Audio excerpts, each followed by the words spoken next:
शन्नो एक बहुत ही प्यारी और सर्वगुण संपन्न लड़की थी। वो अपने बड़े भाई जतिन और भाभी किरण के साथ रहती थी। दोनों ही उसे बेहद प्यार करते थे। एक दिन वो अपनी प्यारी शन्नो की शादी कमल नाम के लड़के से करवा देते हैं, जो अपनी माँ की कठपुतली मात्र था। वहीं उसकी सास रचना एक लालची औरत थी। वो हमेशा ही अपनी बहू को ताने देने और मारने पीटने में कोई कमी नहीं रखती। ऐसे ही एक दिन शन्नो के ससुराल में, अरे ओ बहू, कहाँ है तू? अरे कहाँ मर रही है? जी माँ जी, यही हूँ, बस पोछा लगा रही थी। हाँ, ढंग से घर का काम कर, एकदम चमकना चाहिए फरस। जी जी माँ जी, जैसा आप कहो। हाँ, वरना तो तू जानती ही है इस डंडे की मार। हाँ माँ जी, मुझे याद है, मैं सब काम अच्छे से कर दूंगी, बस आप मुझे मारना मत। हाँ, बहुत बढ़िया, लगी रह। सास का अत्याचार सहन कर शन्नो सारा दिन घर के कामों में कोल्हू की बैल जैसी लगी रहती। यहाँ तक कि अपने साथ हो रहे अत्याचार के बारे में वो अपने घर वालों को भी नहीं बताती। ऐसे ही एक दिन शन्नो हेडफोन लगाकर घर का काम कर रही थी। तभी उसकी सहेली पिंकी उससे मिलने उसके ससुराल आती है। शन्नो, अरे कहाँ है तू? कौन सा गाना सुन रही है? अरे गाना नहीं, मैं तो पॉकेट एफएम ऐप पर स्टोरी सुन रही थी। स्टोरी? और एफएम पे कौन सी स्टोरी? Love contract. अरे कमाल की स्टोरी है यार। इसमें ना कबीर को एक अजीब सी बीमारी है, जिसकी वजह से उसके घर वाले जबरदस्ती उसकी शादी श्रेया से करवा देते हैं। कौन सी बीमारी और जबरन शादी क्यों? वो जानने के लिए तुम्हें पूरी कहानी सुननी होगी। अच्छा, तो मैं अभी डाउनलोड कर लेती हूँ पॉकेट एफएम ऐप को। चल ठीक है, तू काम कर, मैं चलती हूँ। ऐसे ही दिन बीतते जाते हैं और शन्नो प्रेग्नेंट हो जाती है। वो ये खुशखबरी अपने परिवार के सभी सदस्यों को सुनाती है। सब बेहद खुश होते हैं, पर रचना को तो बस एक पोता ही चाहिए था। प्रेगनेंसी को 3 महीने पूरे हो जाते हैं। ऐसे ही एक दिन, अरे ओ बहू, चल जरा डॉक्टर के पास जाना है। जी पर क्यों जाना है माँ जी? अभी 1 हफ्ते पहले ही तो टेस्ट करवाए थे। अरे बोला ना, जाना है तो जाना है, ज्यादा सवाल मत कर। सोनोग्राफी करानी है, मजाक है क्या? सोनोग्राफी? वो क्या होता है माँ जी? अरे इससे पता चलेगा कि तेरी कोख में लड़का है या लड़की। पर ये तो गैर कानूनी है। अरे ज्यादा कानून मत पढ़ा मुझे। और हाँ, चल चुपचाप, बेटी हुई तो मैं तुरंत तेरा अबॉर्शन करवा दूंगी। नहीं माँ जी, मैं ऐसा कुछ नहीं करूँगी, ये सब कुछ गैर कानूनी है।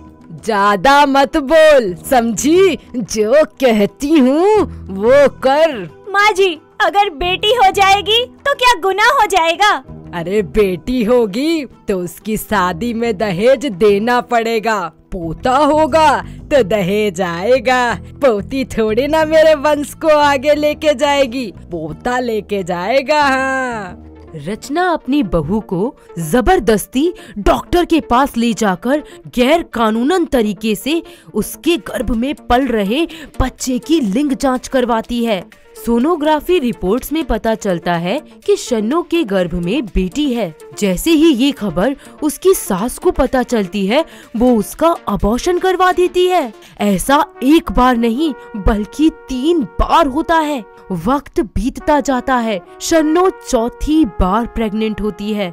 उसकी सास उसके पास आती है और कहती है, अरे ओ अजंता की मूरत, चल खड़ी हो, तेरी सोनोग्राफी करवानी है। नहीं जाऊंगी मैं आपके साथ कहीं भी। क्या कहा? नहीं जाएगी? अरे अभी देखती हूँ कैसे नहीं जाती तू। नहीं जाऊंगी। अरे आपको तो तरस तक नहीं आता किसी मासूम की जान लेते हुए। एक माँ होकर कैसे आप दूसरी माँ के बच्चों की कातिल बन गई? अरे मुझे तो शर्म आती है आपको अपनी सास कहने में। ओहो, तो शर्म आती है। जा निकल जा मेरे घर से अभी के अभी। कोई जगह नहीं है इस घर में तेरी। यहाँ अरे आप क्या मुझे घर से निकालोगी? मैं खुद ही नहीं रहना चाहती एक हथियारन के साथ। और एक बात माँ जी, हमेशा याद रखना, आपने जो कुछ भी किया है ना, आपको सूद समेत लौटाना होगा। आपको आपके किए की सजा जरूर मिलेगी। ये एक माँ का वादा है आपसे। अरे जा जा निकल मेरे घर से। आई बड़ी मदर इंडिया। ये मदर इंडिया ही आपको धूल चटा देगी। रुकिए रुकिए, मैं अभी पुलिस को फोन करती हूँ और सब बताती हूँ। अच्छा फोन करेगी? ला इधर, मुझे जेल पहुँचाएगी। बहुत जुबान खुल गई है तेरी, अब देख क्या करती हूँ। रचना अपनी बहू शन्नो को कमरे में बंद करके वहाँ से चली जाती है। वहीं उसकी बहू चीखती चिल्लाती रहती है, सासू माँ प्लीज दरवाजा खोल दीजिए, मुझे यहाँ से बाहर निकालिए सासू माँ। खोलने के लिए बंद नहीं किया था, मुझसे जबान लड़ाने की ये ही सजा है। रह कोठरी में। इस तरह 2 दिन बीत जाते हैं। भूख प्यास से बेहाल शन्नो के दिमाग की बत्ती जलती है। वो अलमारी में रखी सारी साड़ियाँ जोड़कर एक लंबी रस्सी बनाती है और खिड़की से बांधकर नीचे उतर जाती है। नीचे उतरकर वो खुद से बोलती है, बहुत जुल्म सह लिए आपके सासू माँ, पर अब और नहीं। आप एक हथियारन है कोख में पल रही बच्चियों की। ये एक माँ का प्रण है कि आपको सलाखों के पीछे भिजवा कर ही रहूंगी। अपने जुल्मी ससुराल की कैद से रिहा हो शन्नो अपने भाई के घर जाती है। अरे छुटकी, ये क्या हाल बना रखा है तूने अपना? भैया मैं आपको क्या बताऊं, आप घर की लाज बचाने के लिए मैंने आपसे कितना कुछ छुपाया है, पर अब नहीं, अब तो बर्दाश्त की सारी हदें पार कर दी है मेरी सास ने।